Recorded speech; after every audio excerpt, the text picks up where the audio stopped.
I got to spend a month in North Cascades National Park in Washington State with 5 other high school kids. This was between my junior and senior year of high school. And I spent a month in the backcountry, never saw a road for a month, never saw an electrical outlet for a month. We were camped out the entire time. And it really was that sort of turning point.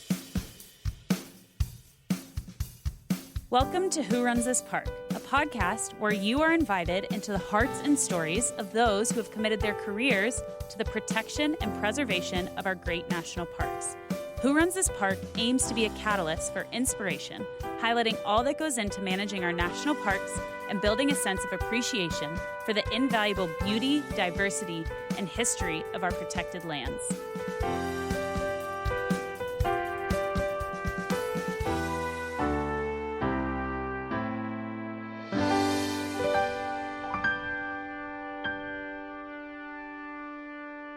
Today, we're joined by Kevin Schneider, Superintendent of Acadia National Park. With his extensive experience across many of our most famous parks, namely the Grand Tetons, White Sands, Yellowstone, his work in D.C. for the National Park Service, Office of Communications, and almost 9 years as Acadia Superintendent, we get a front row seat into his journey leading him to where he is today, and insights into Acadia National Park itself. Also, for those who are not aware, Acadia is located up in Maine with stunning woodlands lined up against rocky beaches and glacier-scored granite peaks such as Cadillac Mountain, which is the highest peak in the U.S. East Coast. Let's jump in. Kevin, welcome to Who Runs This Park. Hi, Maddie. Thanks for having me. Yeah, of course. A way that I like to start off these conversations is kind of understanding some of the more unique situations you've had in the National Park Service.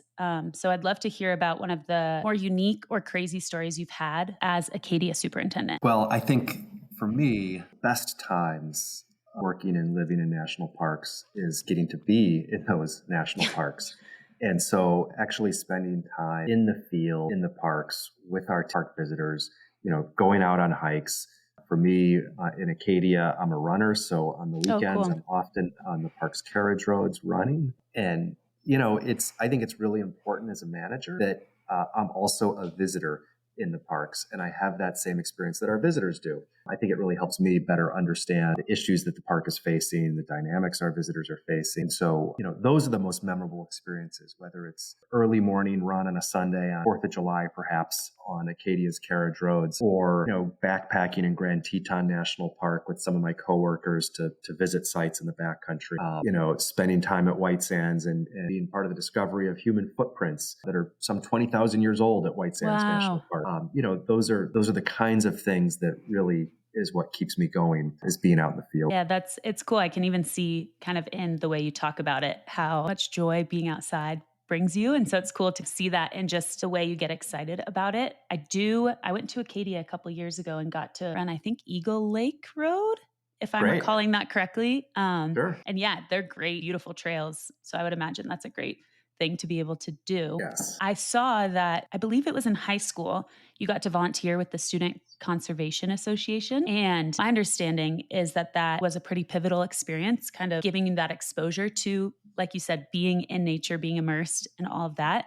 So I'd love to hear a little bit about, I guess, why you chose to do that and how you feel it charted your career course within the Park Service. Yeah, I was fortunate. The Student Conservation Association was an incredible opportunity for me,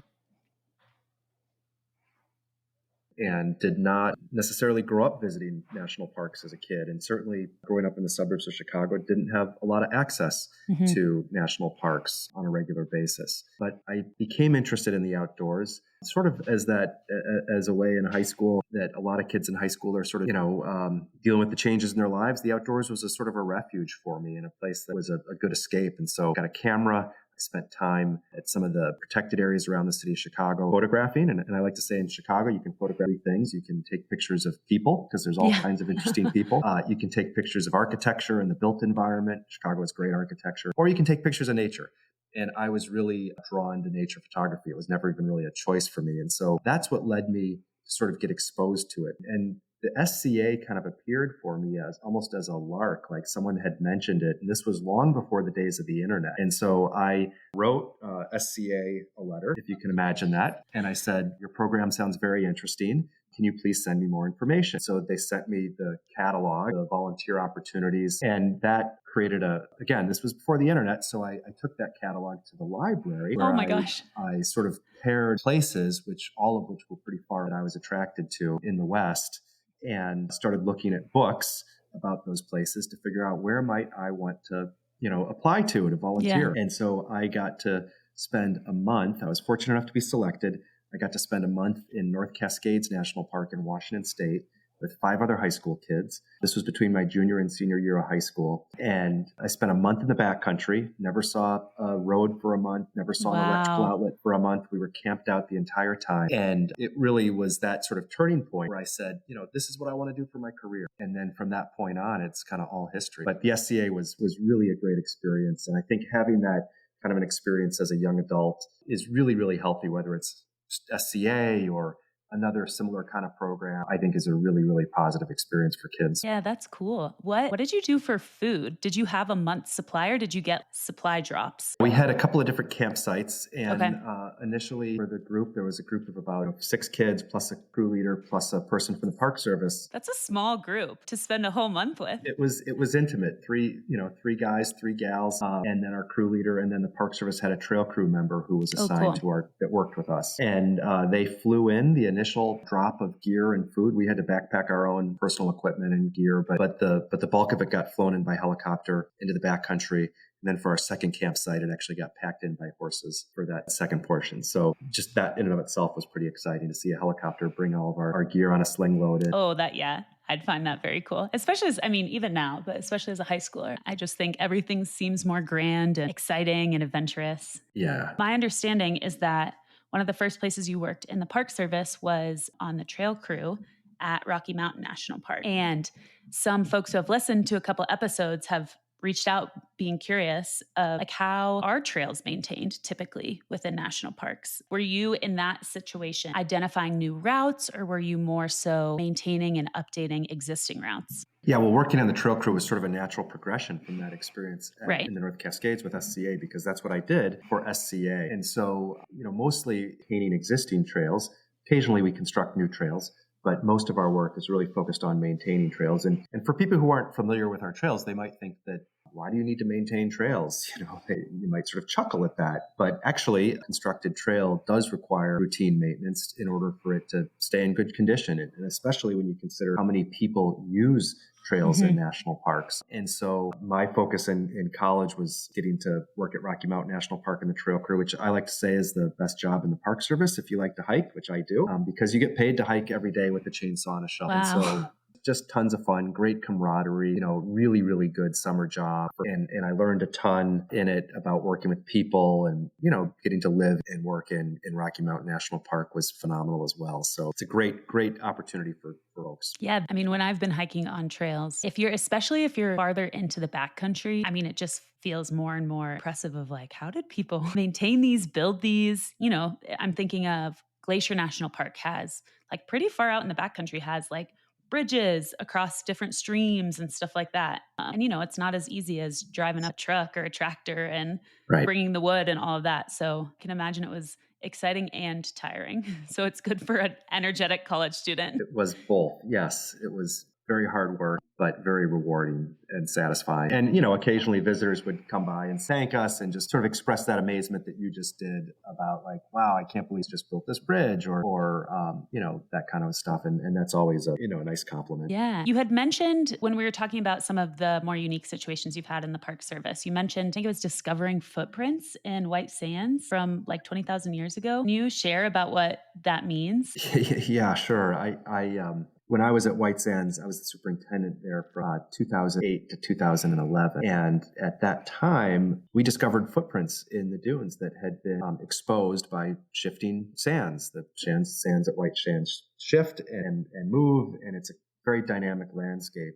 And our chief of natural and cultural resources literally was out in the field one day and discovered what he thought looked like a track set of human footprints. And so we were able to lead and usher in a incredible research program to document those footprints, to understand them, to date them, to study them. And that has led to publication of numerous articles in peer-reviewed journals over the last 10 plus years about that trackways. And it's really sort of rewritten the story on sort of human history in North America. And, the previous assumption was that people came down through the land bridge, through Alaska. And this is really questioning sort of that understanding. So it's really, really exciting because it's a very important discovery from a human standpoint about human history on this continent. Yeah, that's cool. And kind of, because you think of fossils and you're like, okay, that makes sense how it's maintained and stuff. And so to discover footprints that had somehow been protected and then exposed is really interesting. And I think it's cool that you got, like you said, that finding out this new information makes other things of like different timelines of human history put into question. Yeah, exactly. It's been sort of groundbreaking in scientific literature. And there's, as you can imagine, disagreement among some in the scientific literature, but really amazing. White Sands was established to protect this dune landscape.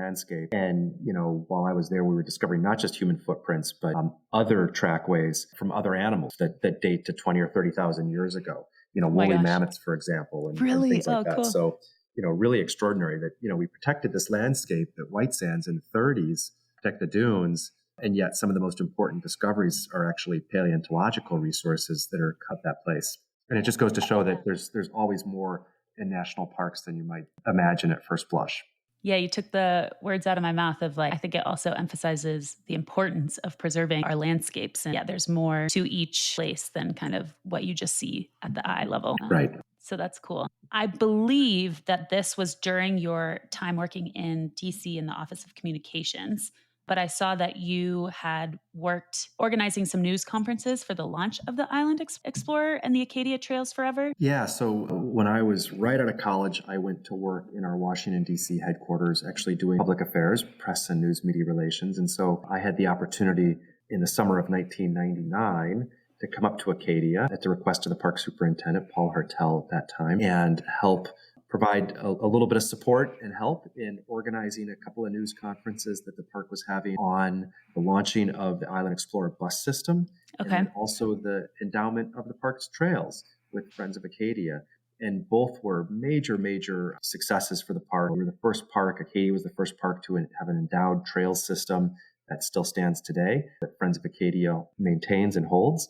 And we also have an incredible Island Explorer bus system that is the largest transit system in the state of Maine when it's fully up and running. Cool. With the trail endowment, what does that mean? Does it mean that Acadia Trails Forever is the organization maintaining trails within the park? No, so the endowment is money that Friends of Acadia holds.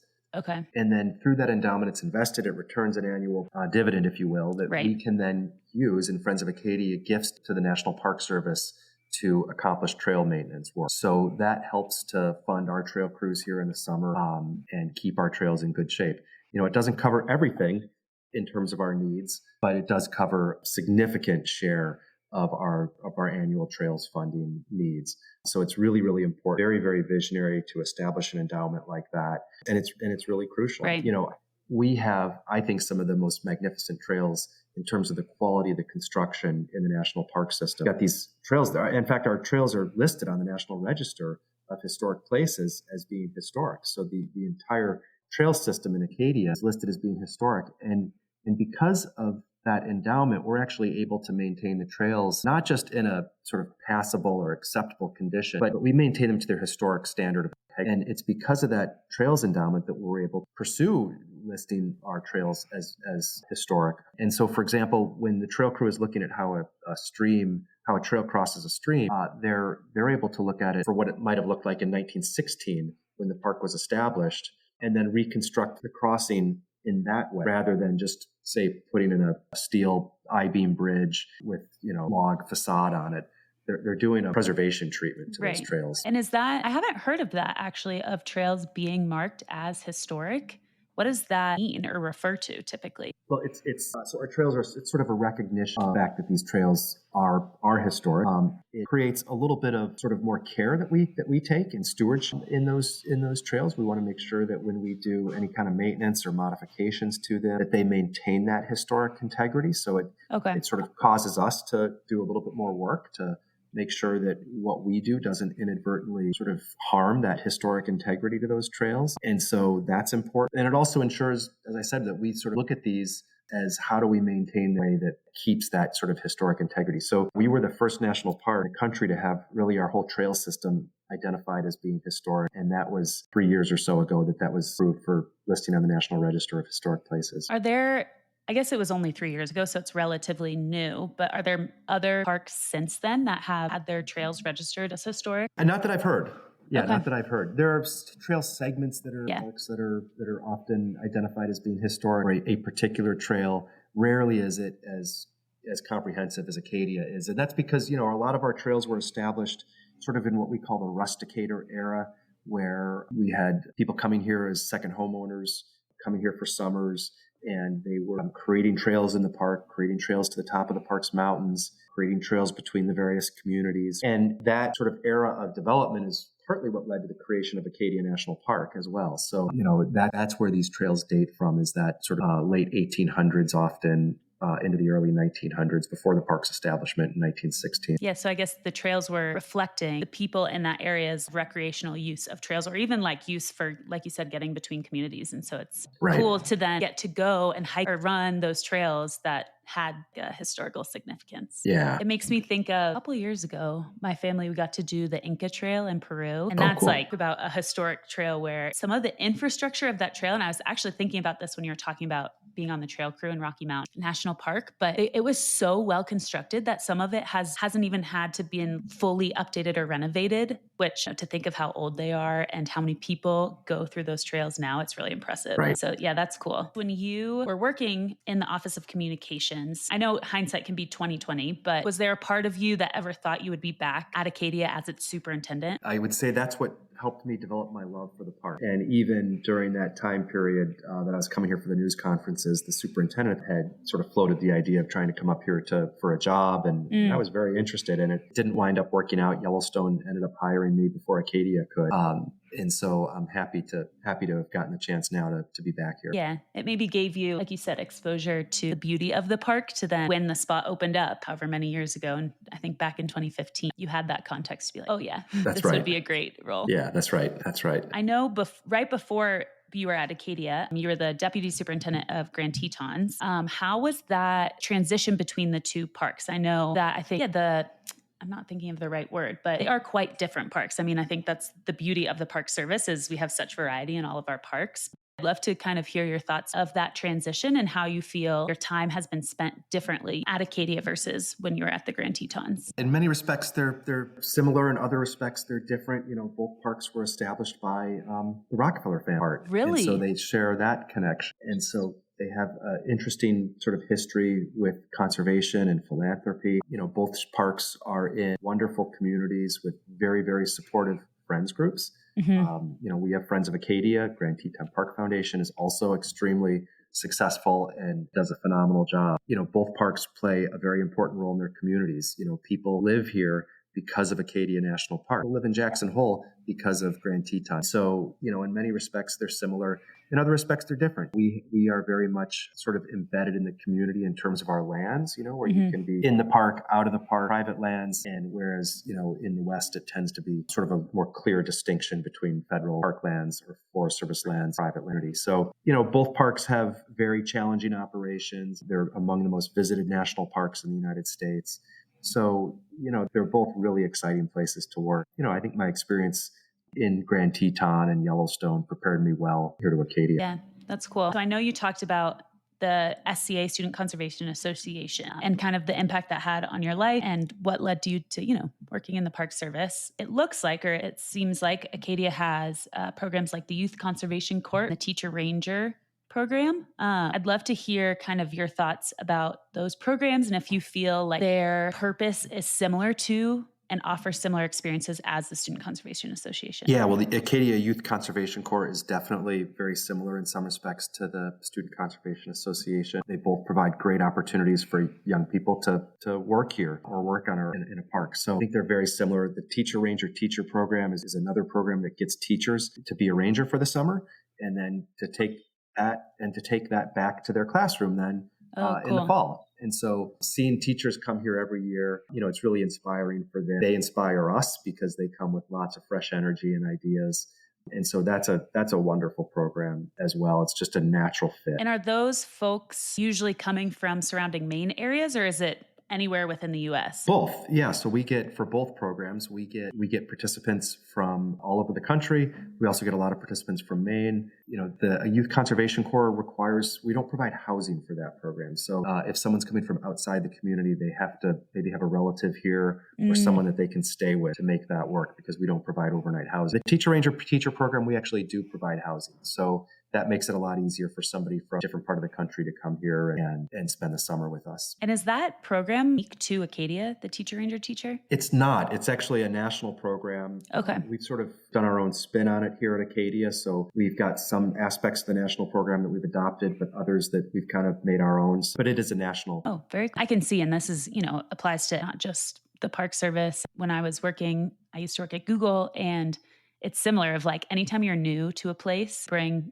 that like kind of new energy and optimism almost. And it is helpful for the folks who have been there longer, because it's not that you're intentionally like not having that optimism, but you just kind of, I think, to get things done, kind of see the streamlined routes and stop putting energy into thinking of creative ways to solve a problem. Yeah. So I like that. We talked about some of the housing pieces, and I've seen this actually across a lot of parks, that it continues to be a challenge, but in a few interviews you've mentioned some of the challenges with workforce housing. What have you done and or hope to do to support the workforce housing in and around Acadia? Yeah, housing's a big deal for us. We want to hire 150 to 175 summer seasonal employees. We only have beds for about 80 or so. And so, there is no way someone can come to work here for the summer if we can't provide housing for them. There's just rentals are not available. So much of the rental stock has been converted to short-term rentals like Airbnbs or VRBOs. And so it's impossible for someone on a seasonal salary to rent a place. And so we're working with Friends of Acadia, our Washington office, to acquire funding to build new housing in Acadia National Park. I'm excited to say there's a development project underway right now that's being built, 8 beds, 2 housing units with 8 beds that's being built by Friends of Acadia and will be donated to the park when it's completed. So that's really exciting. We're also in design for additional housing units at another housing site in the park, and we hope to get that funded and into contracting to start getting built later this year. Wow. There's some really promising signs on the horizon for housing, but it is a critical need for us. And it's sort of an all hands on deck right now moment, because as we're trying to sort of acquire the funding to get this done, it's sort of a once in a generation opportunity right now that we have, I think, to potentially put some new housing units onto the landscape for our staff and even our permanent employees. At the cost of living that we've seen increase, our salaries have not kept pace with inflation. And so our year-round workforce, particularly our folks in entry-level positions, are having a really, really difficult time affording a place to live here. Yeah. So it's really challenging issue that we need to solve through employee housing. You had mentioned kind of a once in a generation opportunity. Do you just feel it's because, is there like interest from Washington and partner organizations kind of acknowledging that this is a huge issue? Yes. Okay. Yes, there is. I think, parks across the country are seeing housing as one of the top issues that they're facing. So it's not just Acadia. Parks are all seeing these similar kind of dynamics, whether you're at Rocky Mount, Yellowstone, or Yosemite or Grand Teton, where a lot of the housing stock has been converted to short-term rentals. Prices have substantially increased. The housing prices have increased, but the pandemic made it easier for people to work remotely. So you had more people wanting to live and work in these great locations, which I can't blame people. But that resulted in costs generally rising faster around national parks than elsewhere. Yeah. And so it's just made it more and more difficult for our folks to be able to afford living here. For the projects you mentioned, are they for beds within the actual like park boundaries, or are they in more of the Bar Harbor community? The beds that we're going to be building are within the park, and the majority of them are on a site where we already have employee housing, so we'll be adding to that sort of site with additional units. Yeah, and it's, I think, for Acadia, and I think the Park Service in general, I mean, like you said, the pandemic enabled a lot of people to work remote, but then I think it also pretty drastically increased people's interests in going to the park. And it seems like numbers of visitors continues to rise. And so that makes it even more challenging because the more visitors you need, the more staff you need to support the park. Yeah. So I can definitely see where the all hands on deck mentality is coming from. Yeah, our visitation increased by about 71% over a 10-year time period. Wow. So, we've seen visitation really explode here. We're a popular place and we're a great place. I can understand why. And Acadia, I lived in New York for 4 years, and Acadia is not that easy to get to. It's like an 8 or 9 hour drive from New York. And so I think it just shows the beauty of the park that, I drove up from New York to go and see it. And I guess we could could have flown and that would have been faster, but that's a big jump in visitation for sure. Yes. Yeah, it creates a lot of challenges from an operational standpoint of trying to make sure we're giving great experiences for those folks, making sure, though, that park natural and cultural resources remain protected and intact. And so, we've also seen the season lengthen. So more and more people now are coming to our shoulder seasons, like May. May never used to be very busy. Now we're seeing more and more people coming in May. 15 years ago, September and October, things kind of wound down after Labor Day. Now things don't wind down until after Columbus Day or Indigenous Peoples Day. So, wow. And part of that's climate induced. 30 years ago, May was a rainy month. I remember visiting Maine for the first time in the 90s. And it was May, and I was backpacking in Baxter State Park, and I actually camped in Acadia.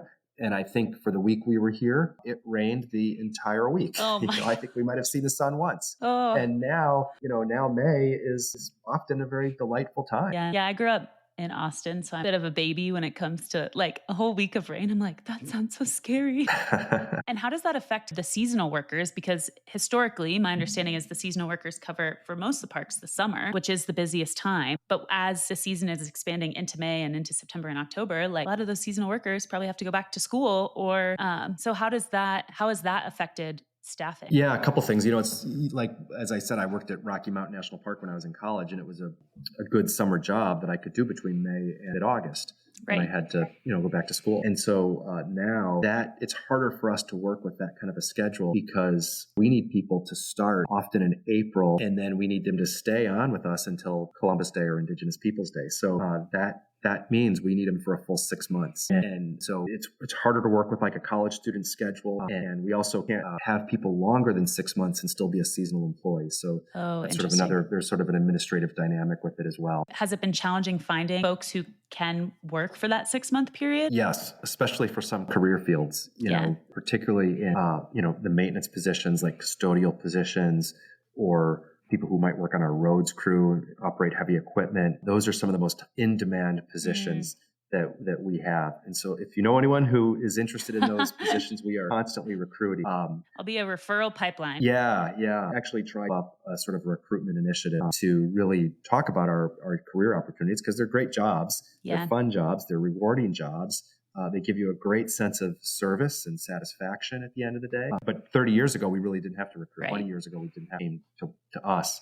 And I think we're seeing that situation really reverse.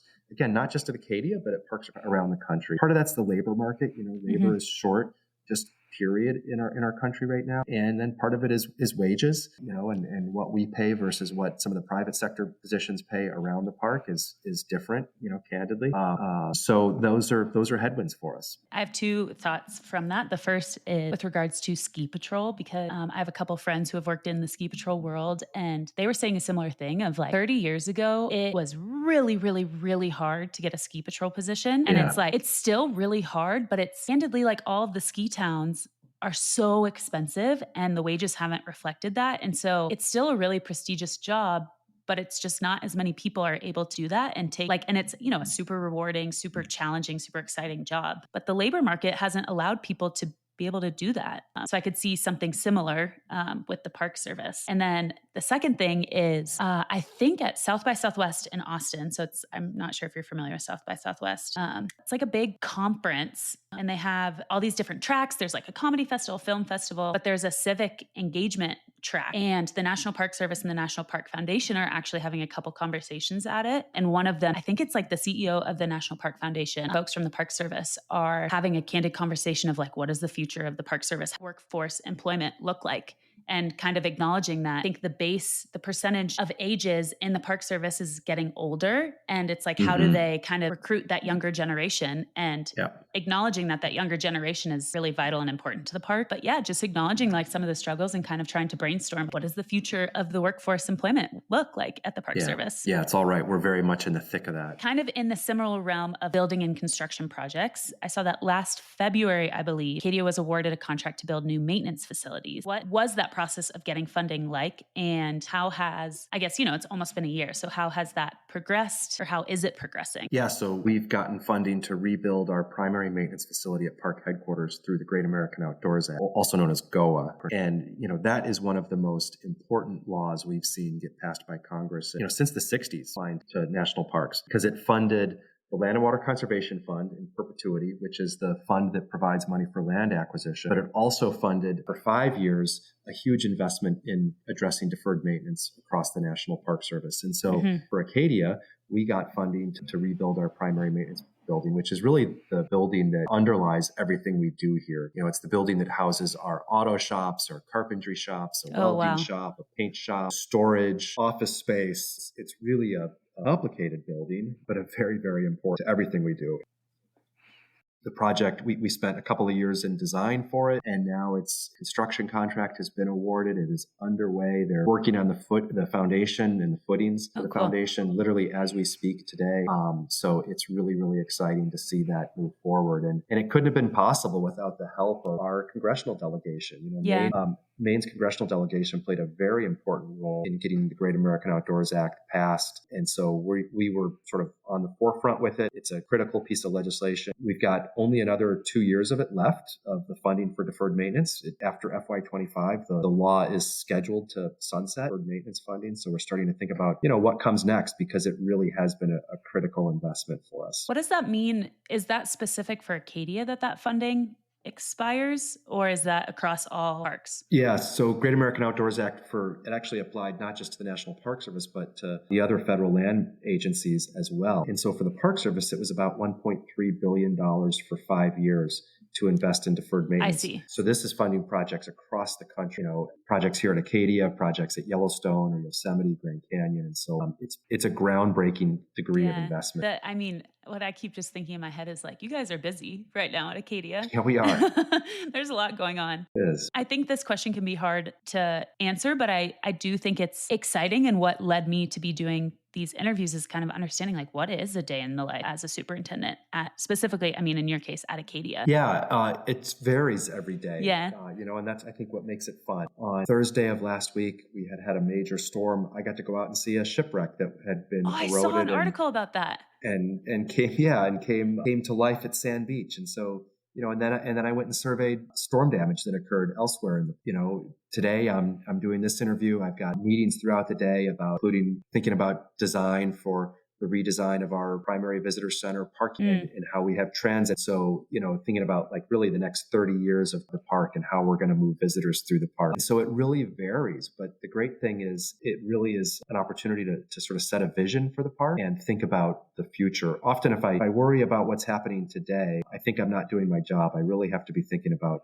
what's going to happen in Acadia for the next 10, 20, 30 years out. We're in this business forever, so we have to have that long-term outlook. Yeah, that sentiment actually has been reflected by a lot of superintendents that I've talked to, and I think how it's encouraged them to be pursuing this type of role, because again, you're protecting it for the next 50, 100 plus years so that people can continue to enjoy the park. And I think that's a really cool motivator that you get to have in your day-to-day job. Yeah, it is. How has your vision, because you've been at Acadia for a good amount of time at this point, how has your vision for the park changed, if at all? I think, I don't know that it's changed as much as focus initially for me was really trying to get this transportation plan done, which led to vehicle reservations at Cadillac Mountain. We still have more work to do to implement that transportation plan. And so it's really about getting our sort of managing visitor use, so dealing with 71% increase in visitation, trying to ensure people have a really high quality experience and our resources are protected. That's been a major focus. And then I think the other major focus is sort of the back of the house, making sure our workforce is cared for, nurtured, and that we're doing the things we need to do to make this a great place to work too. And so that's employee housing. That's our maintenance building, for example, and trying to get those projects put into place and constructed so that way we can, because if we don't have the right people, if we don't have enough people, then we can't effectively take care of the park and all the other aspects. Yeah, it's kind of the cornerstone of the park is to support it. I know you mentioned you like to go on a lot of trail runs and stuff within the park, but is there a specific experience that comes to mind in terms of your favorite experience you've had within the park? Oh, I'm also a skier, so me too. I love skiing. I'm a Nordic skier and a downhill skier.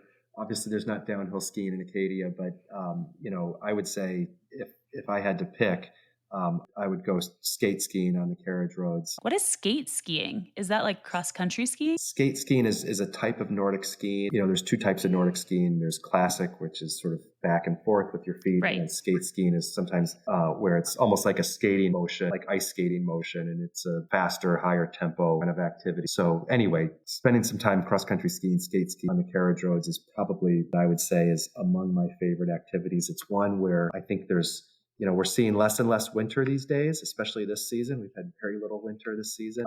And so it's also, I think there's a recognition of just how finite it is. I know. We go running 325 days of the year here, more or less, and have great running conditions. Skiing is fewer and fewer and fewer. And, 50 years from now, there may not be any skiing in Acadia. And that's sad. I know. One of the big organizations I see a lot through LinkedIn and other things is POW, Protect Our Winters. And yes, it's along those lines. And I love skiing. I've got a couple concussions this past year, so I can't ski this season. No. I'm like grieving I've cried to many friends about not being able to ski this season, but it's so I can ski in the future, is what I'm saying. But yeah, like I feel that fire in my soul or heart. I just think skiing is like one of the most magical things. And it's really scary and sad when you think about, like you said, I mean, maybe in Utah, it'll take a lot longer, but to maybe think like in Acadia in 50 years, there might not be enough snow to ski is... Yeah. That's sad. Yeah, especially in places that have, there's a strong sort of culture for winter here. Yeah. And it also is sort of a loss of a piece of our culture. Yeah. As well, of what it means to have winter. I hope you guys get some snow soon and you can get some skiing in this season at least. There's a little bit out there today. There may be enough to... Okay, fingers crossed. I may try to find out at the end of the workday. Yeah. A way that I like to wrap up conversations is asking folks with regards to their specific park, what is something that you wish everyone knew about Acadia, regardless of have or have not been? I think it's important for people when they come here to just, do a little bit of research about the park, understand what they want to see, what they want to do. For example, like vehicle reservations at Cadillac Mountain. If you want to go to Cadillac, you're going to need a vehicle reservation in the summer. But also understanding what people's abilities are and really being realistic about assessing those. Just in the last couple of days, we've had 2 rescues at night on the park's trails with people who were largely unprepared for winter conditions, for ice, for darkness, cold. And so, really being honest with yourself about, is this the right trail for me? Is this the right activity for me? Do I have the right fitness for this? Do I have the right equipment? Do we have the amount of time that we need to do this hike? And so, it's that pre-planning and really being thoughtful about a visit, because this place has such great experiences to offer. We want people to have them safely, so their memories are positive. Yeah. I'm trying to think, a couple parks are preventative search and rescue. Yeah, that's right. Is that do you guys have that implemented, or is that something you've thought about? Yeah, it's definitely something we are mindful of. And so we try to provide a lot of visitor education around preventative search and rescue, trying to prevent search and rescues from happening in the first place. And we're actually trying to build up a larger program of park rangers that are really going to be focused on providing visitor services and trying to do preventative search and rescue, and then some of the first ones to respond when rescues do happen. So yes, it is definitely something that's on our mind. And Grand Canyon kind of started it, and they have a great program there. Yeah, a lot of superintendents have said similar things to you. Like a lot of the search and rescue operations are usually from folks being unprepared rather than folks who are like backpacking experts or, doing the like crazy, scaling mountains, ice climbing, all these things that seem really dangerous. But it's just, I think in our society, when we're in our like urban cities, we can be caught unprepared and have much fewer consequences. And so I think it's, I think that's a good reminder of like, do your research. And it is a wild place. Even though there are a lot of people, you can be in situations where you're unexpectedly like blown and unprepared. Yeah, that's right. Yeah, everyone be safe. Yeah. We want people to have good experiences. Well, I know we're at the end of our time. I wanted to thank you for the conversation, just sharing. You've had a really exciting career within the Park Service, and it's evident the way that you care about Acadia and all the places that you've worked. So thanks for sharing a little bit of that. Well, thank you, Maddie. Thanks for sharing the story with others as well. I appreciate your interest. Yeah, thanks, Kevin. Thanks so much for listening today. Our music was composed by Danielle Bees. If you liked this podcast, rate, review, download, and tell your friends about it. This ensures the stories of our national parks and how they are run are shared. Listen to the other episodes wherever you listen to your podcasts, or visit us at whorunthispark.com to learn more. I'm Maddie Pellman, and you've been listening to Who Runs This Park?